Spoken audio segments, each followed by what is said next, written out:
Battalion ও ইউনিটের উদ্বোধন হচ্ছে আজ। সে বিষয়ে বিস্তারিত জানাতে কক্সবাজার থেকে সরাসরি যুক্ত হচ্ছেন রিপোর্টার আতাউর কাউসার।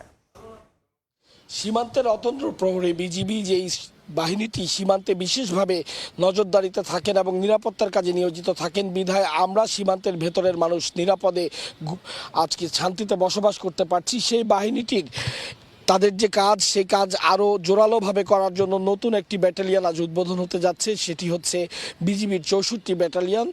এটি উখিয়ায় মূলত কাজ করবে। আপনারা জানেন যে মায়ানমার সীমান্তটি অত্যন্ত স্পর্শকাতর একটি সীমান্ত। বিগত বেশ কয়েক বছর ধরে মায়ানমার সীমান্ত নানান কারণে উত্তপ্ত হয়ে আছে এবং মিয়ানমারের ভেতরে যেই অস্থিতিশীলতা চলছে তার প্রভাব মাঝে মাঝে কিন্তু বাংলাদেশে এসেও পড়ে।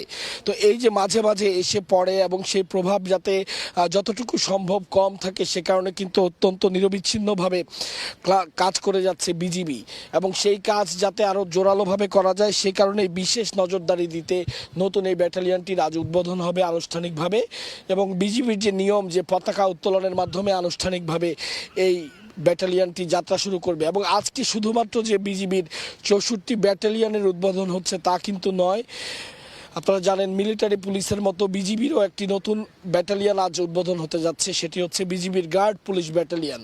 এবং এছাড়া বিজিবির স্টেশন সদর দপ্তর যেটি রয়েছে ঢাকায়, সেই স্টেশন সদর দপ্তরেরও আজ আনুষ্ঠানিকভাবে উদ্বোধন হবে পতাকা উত্তোলনের মাধ্যমে। এছাড়া এতদিন ধরে বিজিবির একটি জিনিসে তাদের কমতি ছিল, সেটি হচ্ছে একটি ডগ ইউনিট, সেটি ডগ স্কোয়াড বিজিবির ছিল না। সেই ডগ স্কোয়াডটি আজ আনুষ্ঠানিকভাবে উদ্বোধন হচ্ছে। এটিকে তারা বলছেন K9 ইউনিট।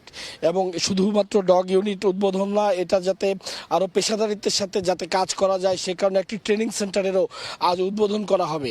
তো সব মিলিয়ে আজ এই পতাকা উত্তোলনে মোট 2টি ব্যাটালিয়ন এবং একটি ইউনিট এবং একটি সদর দপ্তর উদ্বোধন করা হবে।